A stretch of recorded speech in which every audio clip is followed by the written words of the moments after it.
ये परमात्मा कभी भी छूटता नहीं।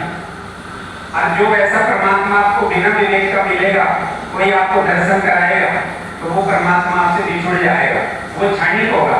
जैसे सपने में आपको परमात्मा के दर्शन हो गए, तो वो आपको सपने में सच परमात्मा थोड़ी मिले, क्योंकि मन से जो परमात्मा मिलता है वो कल्पना का होता है। सच्चा परमात्मा जो होता है वो विवेक के द्वारा होता है। तो विवेक के लिए लंबा सत्संग करना पड़ेगा। कैसे? तब ही वही संशय भंगा, जब वो काल करेंगे सत्संग। जब आप लंबा सत्संग करेंगे तो आपके संशय भरम होंगे। क्या पता चलेगा? आपको पता चलेगा कि समम सर्वेषु भूतेषु तिष्ठन्तं परमेश्वर। ये समस्त भूत प्राणियों में हम सब लोग बैठे हैं, परमात्मा सबके अंदर विराजमान है।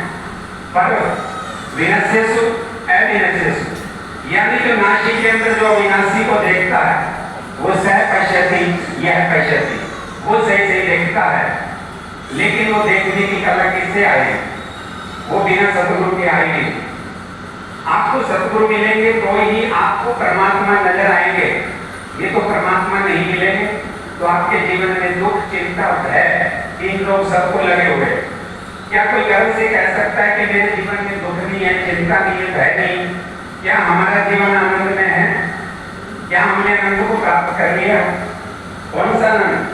क्या मरने से जग डरे मेरे मन आनंद, और मरने से ही पाए पूर्ण परमानंद। जिसके मरने से दुनिया करती है, जिसको मौत का भय लगता है, और महापुरुष कह रहे हैं कि जा मरने से जग डरे, सारी दुनिया करती है पर मेरे मन आनंद। जिसके मन में आनंद है वही गर्व से कह सकता है, क्या कह सकता है कि मेरा मन मस्त हो गया तो क्यों बोले? जिसका मन मस्त हो गया तो क्यों बोले?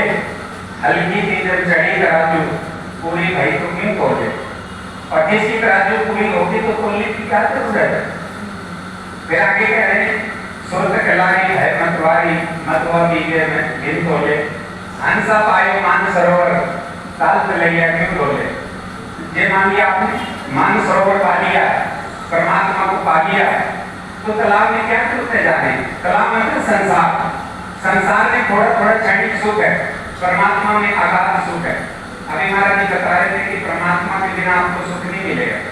हम सब परमानेंट सुख चाहते हैं, उसका नाम आनंद है।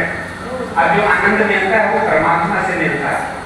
तो हंसा पायो मान सरोवर ताल तलैया क्यों डोले, कहते कभी सुनो भी साधो साई में मिल गया तिल होते। तिल बोलते हैं एक छोटा सा तिल होता है, सभी जानते हैं जिसमें तेल निकलता है।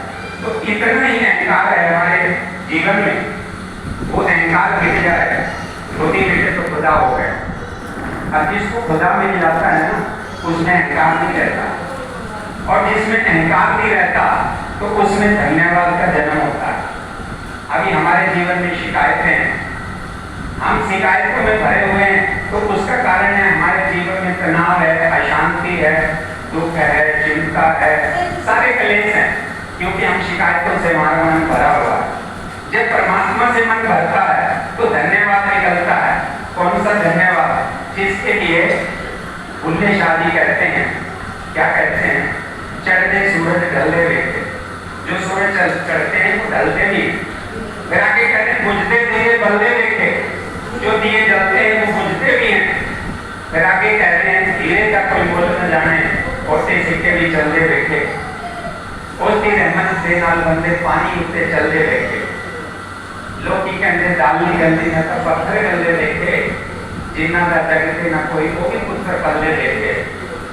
जिन्ना ने रब ने कगत की थी रब दी, वो खाली हाथ मल्ले देखे। और बुल्ले शाह कहते हैं कि मेरे दाता मैं सब इसका कोई शुक्र मना।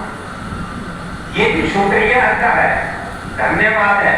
ये परमात्मा को प्राप्त व्यक्ति ही धन्यवाद दे सकता है। ये तो खाली हाथ मल्ले रहते, जिनके पास परमात्मा की कदर नहीं, जिनके जीते नहीं, वो खाली हाथ मल्ले रहते हैं, रोते रहते हैं, है ना? कैसे? दिन रात रोता रहता है कि मुझे ये ठीक नहीं मिला, वो ठीक नहीं मिला, पड़ोसी ठीक नहीं है ना? मैं गरीब हूँ, मेरे को धन नहीं मिला। अनेक तरह के भाव भटकते रहते हैं। तो क्यों भटकते हैं? अज्ञान के कारण। तो इसलिए अगर हम ज्ञान को प्राप्त नहीं करेंगे तो हमारा जीवन अंधकार में रहेगा और शिकायतों से भरा होगा। तो इसलिए अवसर है ये मनुष्य जन्म बड़े भाग्य मानुष तन पावा, सो दुर्लभ सब ग्रंथ ही गावा। तो बड़े भाग्य से मानुष तन मिला है, किसके लिए? बोले भाई प्राप्त मानो देवरिया, अरे गोविंद मिलन की एक नहीं करिया। गोविंद को परमात्मा को मिलने का ये अवसर है। अवर काम तेरे गीते नकार, मिल साध संगत भज केवल नाम। तो क्या हम नाम जप रहे हैं? अगर हम नाम नहीं जप रहे हैं, परमात्मा का भजन नहीं कर रहे हैं, तो हमें कौन सुखी करेगा? अब जीव की खुराक तो हम दे ही रहे, शरीर की खुराक तीनों टाइम ले रहे हैं। सुबह भोजन करते हैं, दोपहर में करते हैं, शाम को भी करते हैं, लेकिन जीव जो बैठा हुआ है वो अतिरिक्त है। अब उसकी खुराक क्या है? उसकी खुराक को स्वामी जी बता रहे हैं, कमट पीठ जाम नहीं बरबारा। कमट बोलते हैं कछुए को, बोले कछुए के पीठ पर भले पाल उगाए, असंभव काम, फिर भी कहते हैं कि हो सकता है हो जाए। और अगली बात कह रहे हैं कि बंदे से जब काऊ न मारा, बांझ का पुत्र किसी को मारा, जब बांझ है तो पुत्र भी तो कहाँ से मारेगा? बोले हो सकता है वो भी हो जाए, पर कहते हैं अंधकार बड़ों के सामने अंधेरा सूरज को खा जाए, ये भी मुश्किल काम है। पर गोस्वामी जी कह रहे हैं राम विमुख न जीव सुख पावे, तो राम के बिना कोई जीव सुख नहीं पा सकता है, ये घोषणा करते हैं। तो हम राम से कब जुड़ेंगे? राम से हम प्रेम कब करेंगे? राम कौन है? राम सच्चिदानंद है, सबका परम प्रकाशक जोई, राम अनादि अवधपति सोई। राम सबके प्रकाशक हैं, सबके घट में बैठे हुए हैं, पर वो प्रकट कैसे होंगे? जैसे दूध में घी रहता है, पर वो जो है निकालना पड़ता है, तो दूध बिगड़ जाता है घी में, तो घी को निकालने की प्रक्रिया ऐसे ही परमात्मा को प्रकट सबके घट में है, पर वो प्रकट करना पड़ेगा। कैसे? हरि व्यापक सर्वत्र समाना, और प्रेम से प्रकट हो न जाना। हरि कैसे प्रकट होंगे? बोले प्रेम से प्रकट होंगे। हरि तो व्यापक है, सब जगह है, पर प्रेम कहाँ से आएगा? अगली बात कह रहे हैं, बिन सत्संग हरि कथा ते बिन मौना भाग, मोह गए बिना राम पर कोई न दृढ़ होगा। बिना राम के, बिना सत्संग के आपका मोह नहीं जाएगा, परिवार के प्रति, आपके धन के प्रति, आपका पद के प्रति, ये मोह नहीं जाएगा। और जब तक मोह नहीं जाएगा तो राम जी से अनुराग, अनुराग मतलब प्रेम, प्रेम नहीं हो सकता। और प्रेम नहीं होगा तो आपके अंदर परमात्मा प्रकट नहीं होंगे, आपको लाभ नहीं मिलेगा। रोते रोते पैदा होते हैं, रोते रोते मर जाते हैं। इसलिए महापुरुषों ने कहा तू एक दिन बीती मगर ताज बनकर जी, तू अमर गुणगान बनकर जी, तू अटल विश्वास बनकर जी, तू मत गुजारेगा स्वयं भगवान बनकर जी, पर एक दिन जी। क्या हमारे तो जीने की कला है? तो जीने की कला हमें अध्यात्म देता है।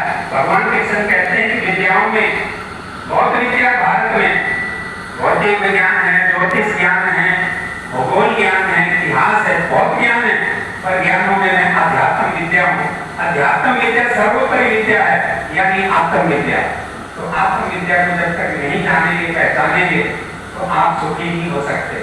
जब से जीव भयो संसारी, सुख की न ग्रंथ की न कोई सुख आए। जब से जीव संसारी हुआ है, तब से दुखी है, तो सुखी कब होएगा? सन्मुख होई जीव मोहि जबहि, जन्म कोटि अगर न सही तबे। इसी के सत्यों के साथ वाणी को यहाँ बोलिए सदगुरुदेव भगवान की। आप सभी का बहुत बहुत धन्यवाद। जय